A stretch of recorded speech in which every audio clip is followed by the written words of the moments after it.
Saudaraku, trending Rifan Nurmulke di YouTube karena opposite timnas voli putra Indonesia itu mengalami cedera. Hal ini disinyalir menjadi penyebab mengapa performa Rifan sepanjang Proliga 2024 tak memuaskan.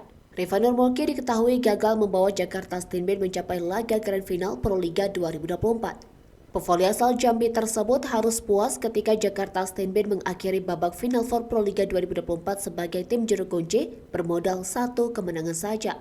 Satu laga sisa dimiliki Rifan Nurmulke dan kolega tepatnya saat memperebutkan peringkat ketiga melawan Palembang Bang Sumsel Bubble pada Minggu 21 Juli 2024 di Indonesia Arena.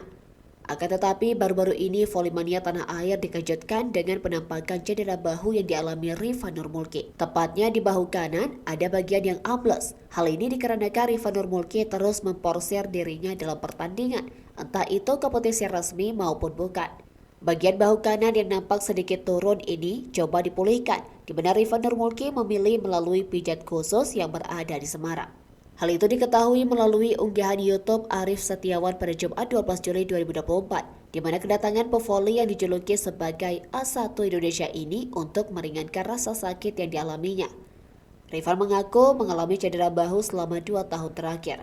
Ketika Arief Setiawan mulai melakukan pijatan di area bahu, sesekali Rifan mengerang kesakitan sambil tertawa.